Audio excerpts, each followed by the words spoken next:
Hi, sweeties. How are you doing? Welcome to Cimnanya. Thank you so much for the support. Hope you all are doing great. So I came across a video where this man he's Latino, right?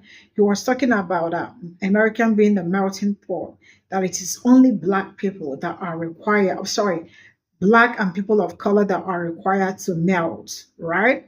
And the reality is that he spoke nothing but the truth. But we all have seen what is going on and how black people and other people of color are always denigrated and subjected to some certain things. Now what I am asking is, what are you as a person trying to do, or what did you do to change that situation, at least to make the community a better community? Now if you all really remember that before the election that black people and people of color are required to melt, you definitely would have voted right. But you all knew all that and still did not do the right thing during the election, right? Now, the truth is that, and he talked about change, right? The reality is that you all had the opportunity to change some certain things for yourselves and other people, but you all ignored it because you all felt that there is no need for that. Or, I mean, like, we do not need to save any other person. Let's try as much as we can to save ourselves. But trying to save yourself, I mean, I don't think there is any going back because it is real what is going on. Let's get into. To all you unscented candles out there, quick question. When did white people become an acceptable term for both you and yours? An identifier. You see, there was a time in American history when the British saw the Irish as beneath them, when they both saw the Polish as beneath them, when the Germans saw no one as their equal, when the Protestants stood against the Catholic, and so on and so forth. So when did you guys come together and decide to put aside not only your differences in opinion, but religious beliefs and cultural ties as well, and become one? White people. You see, it's to my way of thinking that you identify as white for either one of two reasons. One, out of ignorance, or two, because you believe yourself to be racially superior to those that are not white. To understand what I mean by this, you have to understand the history of the term white and white people as used here in the United States. You have to understand that the concept of whiteness was an invention by wealthy Virginians in the 1600s to be used as a tool to divide and conquer. To get a clearer picture of this, do yourself a favor and look up the Bacon's Rebellion. The Bacon's Rebellion was a unified effort between impoverished Europeans and African slaves, as well as freedmen, who banded together and rose up against the elite. And in doing so, put fear in the hearts of the wealthy, who decided they could never let this happen again. And a way to do that was to divide the races. The end result was the slave codes. And in those slave codes, they granted white people white privilege based solely on the color of their skin. They granted them rights and privileges not afforded people of color. Now, I said all that to say this. It doesn't matter if you're white. It doesn't matter if you're black. It doesn't matter if you're brown. It doesn't matter if you're straight or gay, indigenous or foreign. We are all, each and every one of us, little more than pawns in a never-ending game of political chess. And like pawns, it's not our cause that matters, but our sacrifice. And you better believe that they will sacrifice each and every one of us if it betters their position on the board. Thought for the day: sleepwalking is not woke. So now we're putting a $1,000 bounty on the heads of Mexicans. That's what we're doing? I guess that's what they meant by Make America Great Again, taking us back to a time when Mexicans in this country were treated with less respect and dignity than a dog. For those of you that don't know, this Republican senator here just proposed a Senate bill, SB 72, that puts a virtual bounty on the heads of Mexicans to be awarded to anyone that turns in what they call an illegal alien once arrested. I guess he took to heart Trump's words on immigration when he said that immigrants are poisoning the blood of this country. The blood of this country, really? You want to talk about the blood of this country while ignoring the blood on the hands of this country? The indigenous blood that soaks the very land on which this country was built? You don't want to go there. And for you coconuts that are going to jump into the comment section saying, well, they should just come here legally, it has nothing to do with the legality or illegality of those that come here. Have you not heard of the Trump administration's denaturalization policy that calls for the stripping of citizenship of those that actually followed procedure? And it doesn't just allow for the deportation of those that put misinformation on their paperwork. It allows for the denaturalization and deportation based on clerical errors, something they had no control over. They're just looking for a reason to come for our people. You know, both my father and grandfather were here in the United States during the Mexican repartition and Operation Wetback. And when I heard of these things, I thought, man, sure, that was rough. I'm glad things have changed for the better. I guess what they say is true. The more things change, the more things stay the same. Once upon a time, they called our ancestors subhuman and savages. Today, they call us criminals and illegals.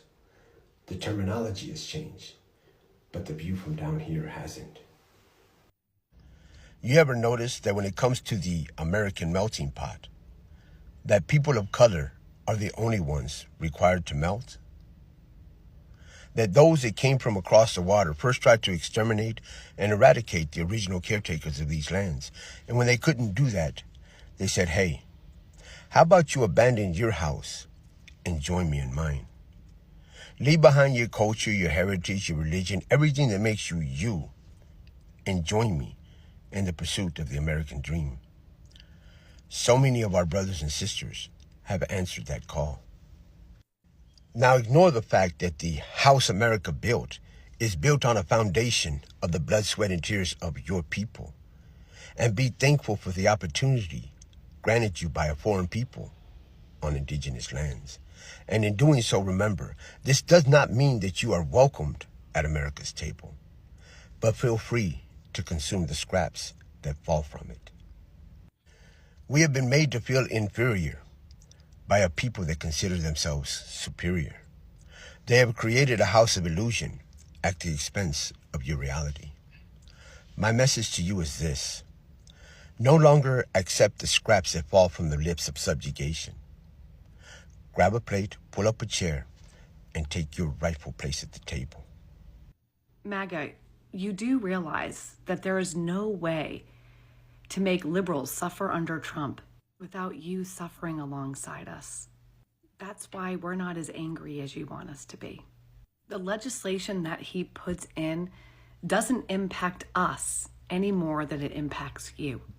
But since for you, the election was more about rah, winning, our team, bragging rights, a trophy, you missed that very important piece. You thought you owned the libs, but you didn't. Because although your team might have won, we all face the consequences. In fact, that's why I said often, if you had a more sane candidate, we wouldn't have been having the type of conversations that we've been having over the past 10, 12 years now. Because again, it wasn't about teams. Let me put it this way. If tariffs and mass deportations are enacted, all of our goods go up. All. The letter next to your name is irrelevant. If women's rights continue to be eroded, your pregnant daughter is at the same risk as my pregnant daughter when it comes to her health care. If the Department of Education is dismantled and more money is taken out of the public schools and put in the private sector, that impacts your children and grandchildren equal to mine. If someone like RFK is put in charge of our health and we no longer require vaccines, that impacts all of us with said illness, because breakthrough cases would happen no matter what letter you have next to your name. When health insurance, ACA, is dismantled or reimagined and millions of people lose their health insurance, again, they're not checking to see who you voted for. So that's why you guys are rah cheering Donald Trump and his administration, going after people like Liz Cheney, who, by the way, is a Republican, right? His generals who served in his administration, General Kelly, General Milley, going after people who prosecuted him doing their job. I don't know, maybe you guys will see that as some way that you're owning the libs. literally going after political opponents. But again, that hurts all of us. It instills no confidence in our government, in our governing body.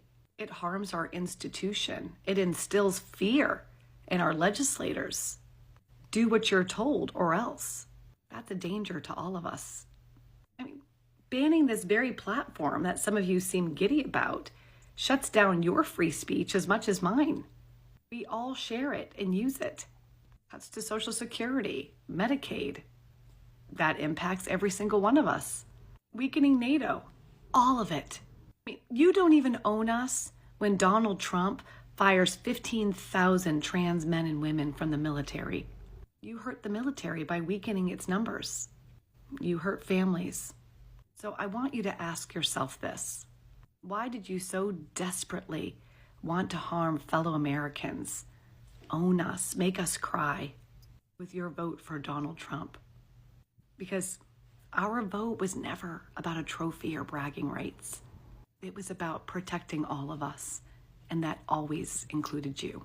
This is all I got from this video. His message is absolutely great, right? But I have my own things to chip in, right? And now he talked about America being a melting pot where it is only people that look like me and people of color that are always supposed to or like are expected to melt, which is actually true. He did not lie about that, right? But no, I am going to say this. With everything facing us as Black people and people of color, Black people do not identify as people of color because they are Black. BIPOC has never been a thing. I don't know if that makes sense, right? So we as people knew that we all have been the one that always melt or that are required to melt no matter what. Other people are not melting. We are the ones that are shrinking, or they are the thing that are supposed to shrink for every other person, right? But you all did not think of these, right, before casting your vote. He talked about standing up and taking your right or standing up for yourself. Who is standing up for yourself? Because it is only someone that is legal.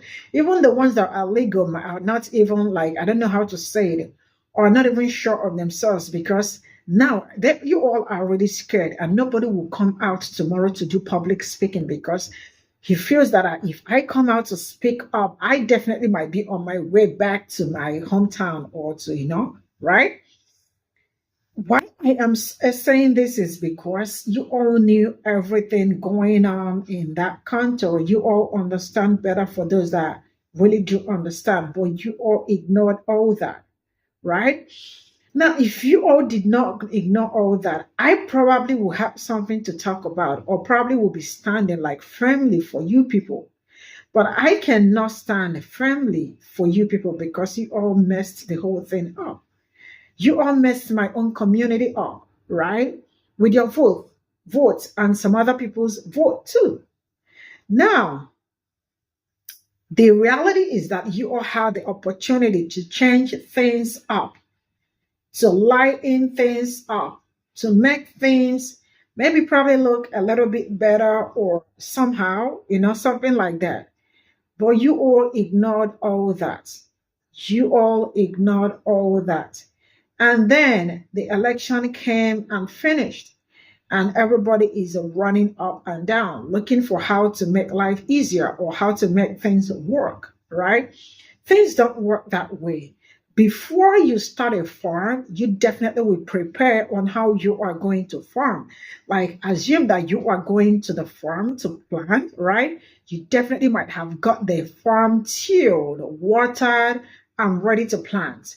But you all think that our Black people, Black men and women, were going to do the job for you. And why you go out to dance around, play around, and then come back to a well-arranged farm. Things don't work that way. Like the woman said that it's really going to be a tough period for everybody. Some people will be leaving. There will be shortages of so many things in that country, which I am not sure they are already considering, right? It's going to really be tough. But you all did not think of how will our vote affect other people or affect us. That was the least thing on you people's mind, right? Now the election has come and gone, and you all are still on it, talking about it and thinking that you can take back the hands of clock. One thing I have learned is that you cannot eat your cake and still have it. You all messed up, and there is nothing that will take away that mess. So the way things are going, it is really going to be very, very tough for you people. Like the way stories are going, some of the legal, some of your children that are legal also might still be going home with you. That is how it is. This man said it, made it clear he was not mincing words when talked about his policy. His policies were really, really very clear, right? But you all thought that our black people are your problems, or you all have to cover yourselves up. Where black people went out and showed themselves, came out for everybody. You all came out just for your stomach infrastructure, and now you cannot even feed yourself. I mean, like, what I meant is that the stomach infrastructure that you thought was going to come in, it did not come in. You are not going to get anything. Still, you will be taking, your families will be taken back home. So what was the reason why you all came out to do what you did? I mean, it is a mess up, and it is a mess up. I will not stop saying it. See you all in my next video. Bye for now.